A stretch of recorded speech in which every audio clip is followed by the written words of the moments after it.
Now, guys, we're gonna read a book called Captain Underpants.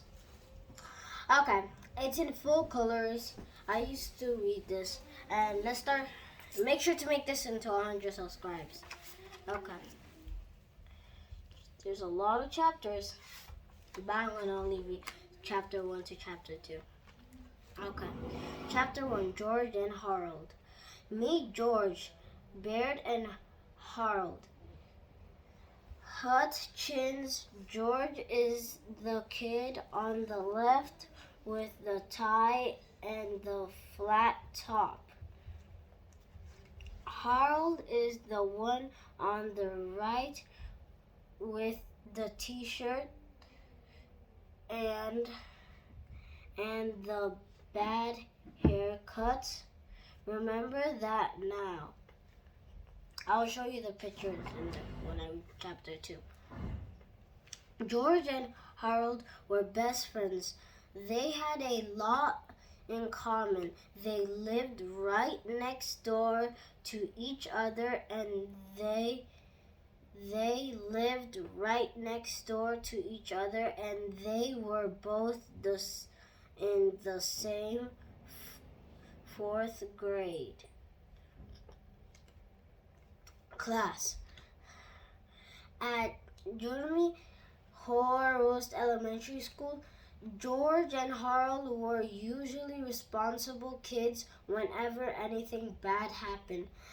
George and Harold were usually responsible. But don't get the wrong idea about these two. George and Harold were actually very nice boys. No matter what everybody else thought, they were good, sweet, and lovable. Well, okay, maybe they weren't so sweet and lovable, but they were good nonetheless.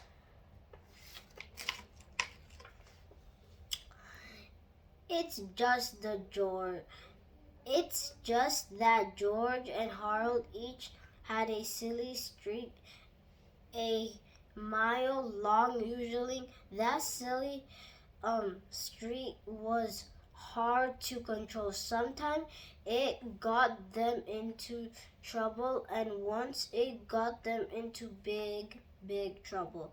But before I can tell you that story, I have to tell you this story. Okay, chapter 2 was very short, so I'm going to read all the way to chapter 3. Chapter 2, Treehouse Comic Sins. After a hard day of cracking jokes, pulling pranks, and causing mayhem at school, George and Harold liked to rush to the old treehouse in George's backyard. Inside the treehouse were 2 big old fluffy chairs and table and cardboard crammed with junk food and a padlocked crate filled with pencils, pens, and stacks of paper. Now Harold loved to draw, and George loved to make up stories. And together the 2 boys spent hours and hours writing and drawing their very own comic books. Over the years, they had created hundreds of their own comic strips, dozens of their own superheroes. First, there was Dogman, then came Timmy, the talking toilet, and who could forget the amazing cow lady? But the all-time greatest superheroes they ever made up had to be the amazing Captain Underpants. That's this book. George came up with the idea. Most superheroes look like they're flying around in their underwear. He said, well, this guy actually is flying around in his underwear. The two boys laughed and laughed. Yeah, said Harold. He could fight the widget power. George and Harold spent entire afternoons writing and drawing the comic adventures of Captain Underpants. He was their coolest superhero ever.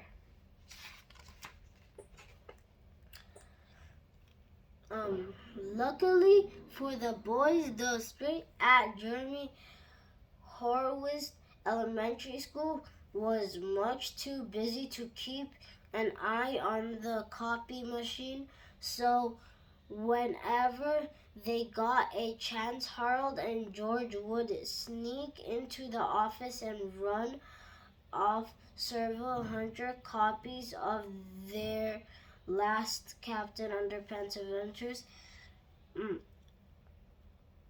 After school, they sold their homemade comics in the playground for 50 cents each.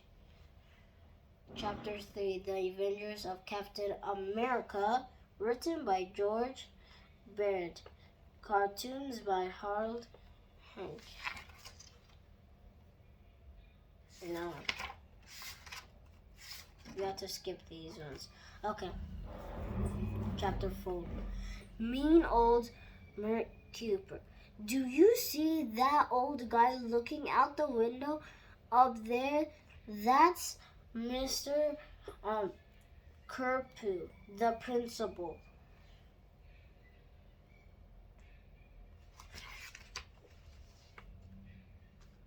Now Mr. Cooper was the meanest, sorest old principal in the whole history of Jordan History Elementary School. He hated laughter and singing. He hated the sounds of children playing at recess. In fact, he hated children altogether, and guess which two children Mr. Cooper hates most of all? If you guessed it, George and Harold. You're right. Mr. Cooper hated George and Harold. He hated their pranks and their wise cracks. He hated their silly attitudes and their constant giggling, and he especially hated those awful Captain Underpants comic books. The last page. I'm going to get those boys one day, Mr. Cooper vowed. One day, very, very soon. So, peace, guys. We're done the book. I'm just going to do this because there's always a part 2. Okay, we're done. Peace.